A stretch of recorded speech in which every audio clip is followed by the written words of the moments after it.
little structure here. All right, here it is. Woo! Other old windows. So I'm about to head down CCC Ridge to Dark Canyon, eventually to Arroyo Seco, and just go up Arroyo Seco a little bit. But I wanted to show you a missing persons report real fast before I start. Yeah, so we got Michael Kokabe, I guess, 6'3", long curly hair, all the rest of that. So yeah, be careful if you're hiking, jogging, doing whatever you're doing up these trails.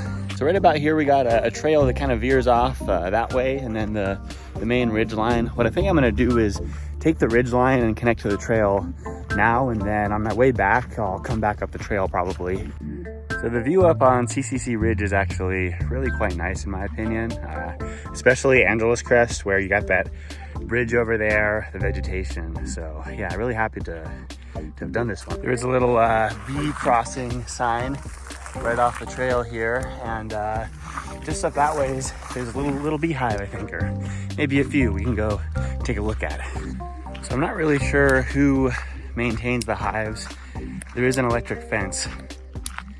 I can actually hear some electricity maybe shocking the fence every once in a while. So yeah, be careful, you know, don't go screwing around here.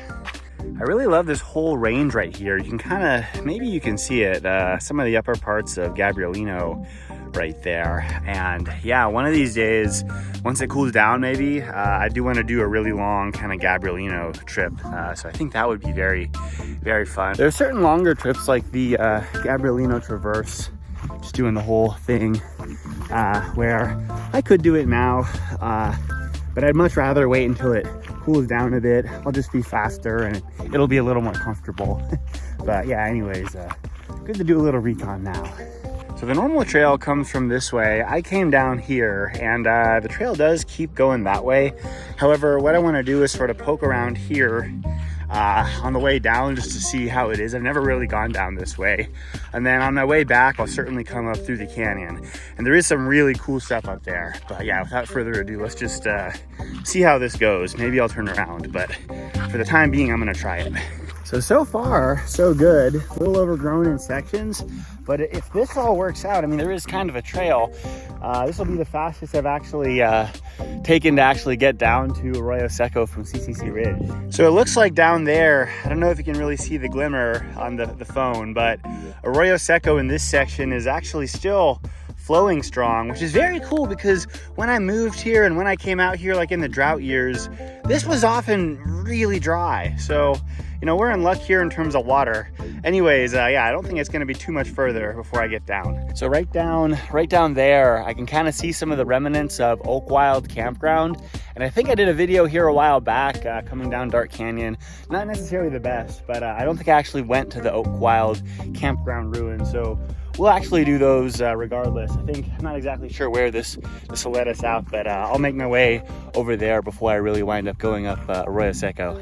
Overall, the trail was pretty good. I kind of bushwhacked a bunch and slid through there. Wouldn't suggest that, but the actual trail might actually end up connecting to Arroyo Seco better.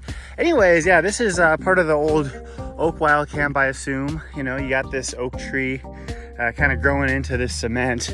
And I mean, this is just like one of the little things, maybe evidence of ruins here. But we do actually have a somewhat of a campsite coming up at some point, so I do need to bushwhack a bit, but I think I'll get to it pretty soon. I saw a big clearing with the bench, but you know, you wind up getting here and it is a little more awkward to find, at least from the way I came down. But yeah, let's do it. I know I can find it. So here's one of the stoves of the old Oakwilde camp, you know, and probably hasn't been used for a while. But if you come down here, I think this is probably where campers would stay. You know, you got that bench, same one I think I saw from above. Another stove, maybe not the best, a little low to the ground. Fire pit, that looks like it's seen some action recently. And yeah, this little structure here. So let's set this down real quick. You know, you do have a shovel, which is good. What you do is probably screw this out, might be in there a bit. But yeah, another thing you got is these little cylinders here. So I don't know, kind of cool. But yeah, I think I'm gonna get a few photos, and then it looks like the right way to enter or exit are those ways. So maybe I'll go that way. Yeah, so nice campground, got a lot of photos. And one more thing I wanna say, I think Oakwilde, before the 2009 station fire, was like really well maintained. I remember seeing like developed bathrooms, a lot more than that. You can actually find videos of it on YouTube, right? YouTube's old enough to have that sort of thing. But yeah, I think after 2009, the Forest Service just kind of let this one go just due to all the fire damage and whatnot. But yeah, still to this day, there are remnants, and there is evidence of people actually using this, which is nice. And there is sort of a trail. Might be hard for you to find, you know, from the Gabrielino Trail, but it's sort of there more or less. Here we have Arroyo Seco, and yeah, so nice to see this section flowing. I may have mentioned this already, but you know, during drought years, after you get a few consecutive ones, this can be completely dry, even after, you know, good rainstorms. So nice to see that the groundwater is good and that there is a lot of flow here. All right, let's do this. So scoop a little up, set it down, make sure the cap's kind of loose so the air can get out. Weird way to hold this hand, choosing left hand. And yeah, apply some pressure. So on a warm day like today, it's really nice to have a good, reliable water source I can just purify on my way up. And yeah, so anyways, what I want to do now is try to make my way up the canyon. Eventually I'll connect to Gabrielino in a convenient way, but I think I'm just going to stay down here for now. So I came up from here and we are on Gabrielino now. And what I'm going to do is keep jogging up to Long Canyon. I don't always chop with my machete, you know, sometimes I just go around things, but I think since we get a lot of cyclists on this trail, or I at least saw one already, this would be good to cut down. So I think I'm just gonna leave this be, but we can just kind of target this one. And the thing I love about this machete is you can use it to like push against stuff while you're hiking. You can chop like vegetation like this, but you can also cut pretty thick logs. So this hasn't been sharpened in a while. We're going at a knot, but yeah, maybe I'll record the whole thing just to show you how well this works, right? Like, we're essentially already halfway through, and I've only recorded about 30 seconds of this video. So this is hard too. It's pretty hard. Recently fallen something. I don't know, but yeah, see, this it's an easy way to efficiently chop, right? Under a minute, easily. Pretty thick branch. I think it would take longer to saw that, but shout out to this machete brand. Really works well. The trail is a lot more safe, so yeah, I love this thing. People have their preferences in terms of what they bring. Some people bring the clippers, some people bring like saws. I love this because of the versatility, and but you want to be careful when you get machetes. This one's actually made for vegetation management, but I think there are a good number of them that are just like made for show and stuff. So yeah, but definitely a fan. And yeah, I don't know, I should get more footage of me actually using this. Normally I'm just like in the thickets. So yeah, but occasionally something like that'll happen, and I'll do what I have to do to get rid of the bush. This is about where I think Gabrielino goes up Long Canyon. And what I'm gonna do for now at least is try to stay in Royal Gorge for a good bit. I don't know how far I'm gonna go up. I think I'll be limited by Royal Pool. But the good news is I did make it down here pretty quickly due to that shortcut, you know, along CCC Ridge. This is the waterfall flowing out of Long Canyon. And oftentimes there's kind of a little pool below it. And right now it actually looks really good. I've seen this pool full of like moss before. But yeah, I might have to do a little cold plunge in here. You know, this looks great. Not super deep, but definitely a nice pool. And the waterfall, given the time of year, I'd say it's still flowing pretty good. So yeah, I'm gonna get a few photos of this and then get on in. Before I get in, I just wanted to say, seeing this is actually how I know I'm going up Royal Gorge. And when you're coming down, if you see this and you started at the Switzer area, you should expect to see the Gabrielino Trail soon and either go up it if you want to go back that way, or in my case, when I see this as I'm coming down, I'm going to look out for the trail and go down back towards Dark Canyon. But definitely a significant waterfall to be aware of, and it's hard to miss. So yeah. All right, about to do a quick little cold plunge here. And yeah, there are some sections where I think it's deep enough right now. Yeah, although it has filled in a bit with sediment. All right, whew, that's chilly. Yeah, okay. All right, let's do it. Ready?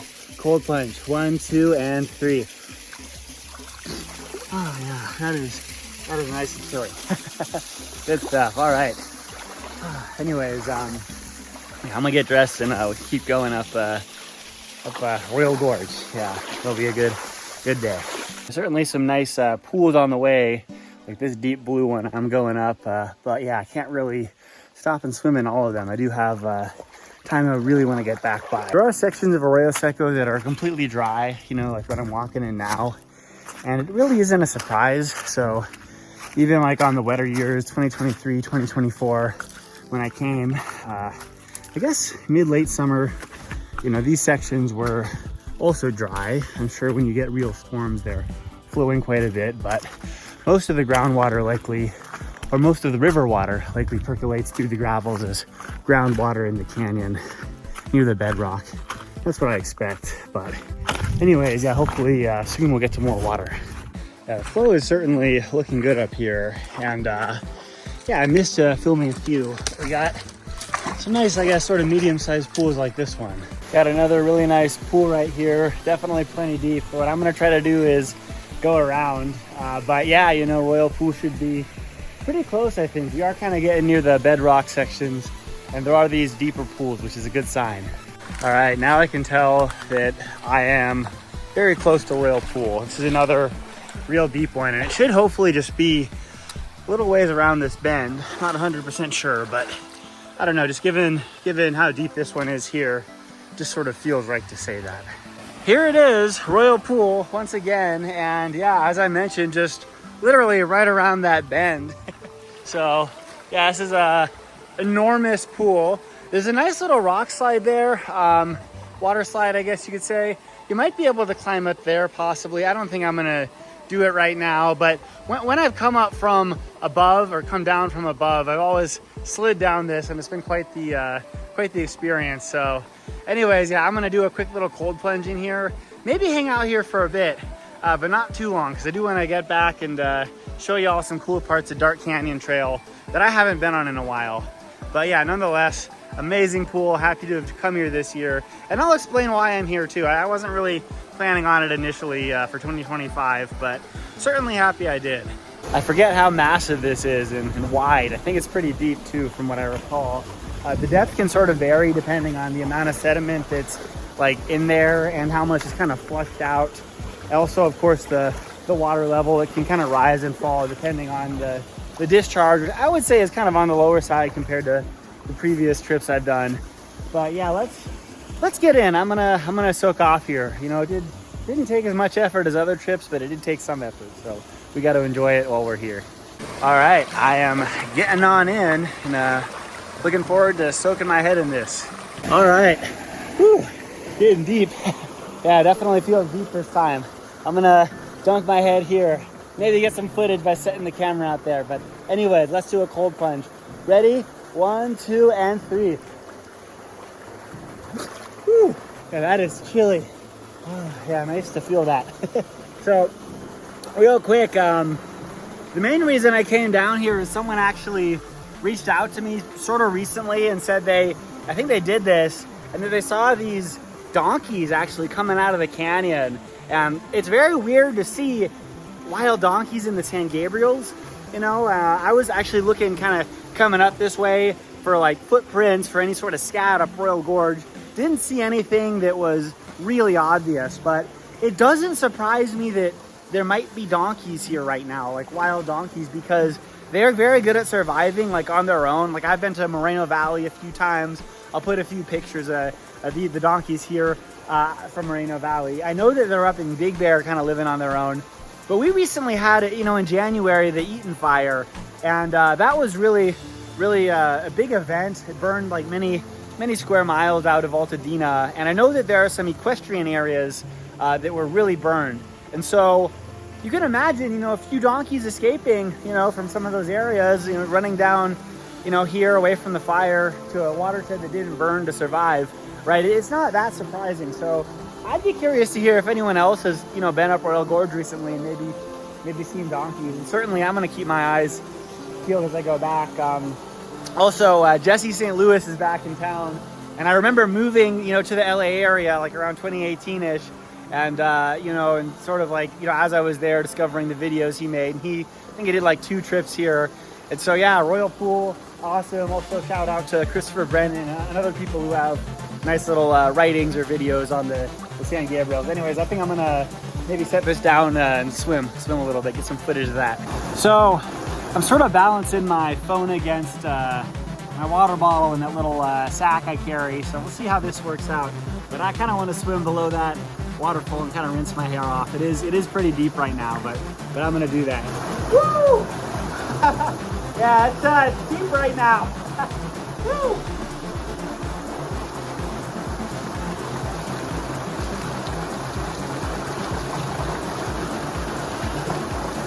Yeah, it certainly does feel kind of deep right now, you know, compared to some of the other trips. So yeah, happy I decided to check this out. It's definitely cold. Again, this is nice when it's hotter out, and it was hot back there, but in the canyon right now, I gotta say, certainly kind of chilly.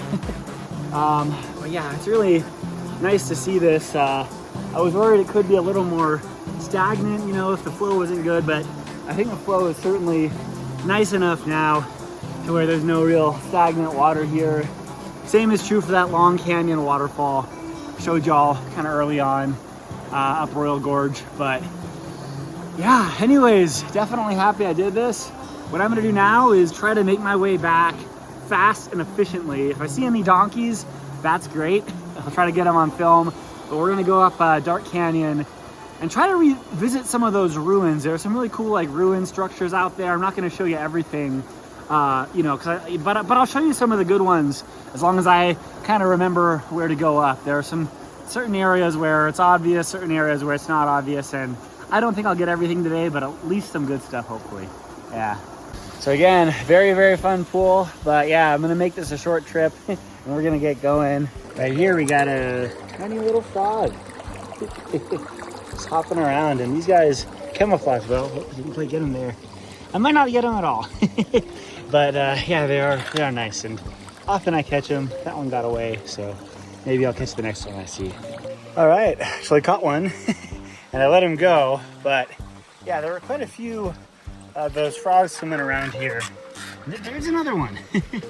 Can you see it? It's yeah, there. Okay. They're kind of weird holding the camera like this. Maybe, yeah, I'll keep it as it is. But yeah, we got frog number 1, the one I caught, and yeah, frog number 2 hopping around. So certainly an area with a bunch of frogs. So right behind me here is that Long Canyon Waterfall. And so I know that the Gabrielino Trail is coming up shortly. What I have to do is get onto that, so I got to keep my eyes peeled and not just stay in the canyon. Here's Gabrielino Trail, and that's the way you would take to get up to Switzer. I'm going back this way, and I'm gonna keep my eyes peeled for Dark Canyon. I don't think the exit off of Gabrielino is super obvious, but I know what the canyon looks like, so pretty easy for me to spot. Dark Canyon Trail is gonna be sort of up this way. Gotta find the best way to connect. But yeah, from my experience, it's been a pretty overgrown trail, you know. I do kind of have to make it up quickly, so we'll see how the filming is. I'm definitely gonna stop at a few spots, but I might have to kind of prioritize like jogging and hiking where I need to. But yeah, I did see someone just standing down there, so it might be in okay shape. I mean, I did see someone parked up at the parking area, which isn't very big, but yeah, let's go take a look. Got an old bucket up on this trailhead here, and my guess is it's associated with some of the ruins we're gonna see shortly, you know, old CCC cabins, I imagine. All right, this is our first cabin structure on the Dark Canyon Trail, and yeah, pretty big. You know, you got rooms here, another little room over here, I guess. But yeah, let's go maybe check it out briefly. Gotta be careful holding everything. Whoa, crap, okay. Yeah. Just pulling my foot up and it got kind of caught on that knot. Anyways, yeah, pretty cool cabin ruins here. And yeah, these are just right along the trail. I think the next ones I'll show y'all are not right on the trail, but just a little ways off. I am not completely sure if this is the right path, but I did take a little detour off trail and it kind of feels right, you know, but if it's not, I just got to keep my eyes peeled. And oh yeah, it's certainly the right way. This is the structure I was looking for, which is just off the trail. It's kind of subtle path. You got some really nice rock work up here, you know, the little diagonal rocks. And then, yeah, come around here, you got an old window right there, an old doorway. We can go in the doorway in a second, but we got some other old windows, you know, and it's a really pretty nice structure. Ooh, little mushroom. I don't know, distraction. But yeah, anyways, really a remarkable foundation that's been able to kind of stand the test of time, you know. And I'm pretty sure it's a civilian conservation corps cabin that might have been built, I don't know, 1900s maybe, something like that. But yeah, anyways, real neat area. I'm gonna have to get a few photos and then keep making my way up the trail.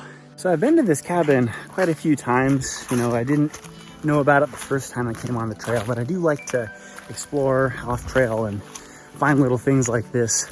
But this is really the first time I've been here when the sun's been out like this, shining on it. So yeah, really nice to see.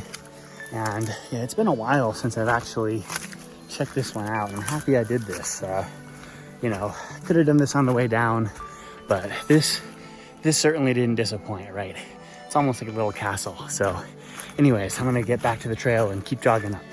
So I just made it out of Dark Canyon, the canyon here, and I'm gonna take this trail back. I kind of came down this way. I do like to switch it up, but I wanted to point a few things out. So this, maybe you can see the switchbacks there. That's the Ken Burton Trail, and I've done it before, but it's been a while. One of these days I might start out like near maybe JPL, Altadena, kind of go out and around, you know, Puerto, the fire road, and then kind of come back down through Gabrielino. There's also Brown Mountain, so I don't actually know if that's open, but at one point there was a really, maybe it's still there, very steep trail up that ridge. It could have overgrown because, I mean, I know it's been closed since the Eaton fire. I think a lot of the trails there have, but yeah, I love these areas. And once, I mean, I think that area is open, Ken Burton, but once like the Don Mine, some of the other stuff back there opens up, I'm definitely gonna revisit. So yeah, anyways, last little bit is a jog just along here. Not sure if I'll get any more footage, but yeah, I hope you enjoy.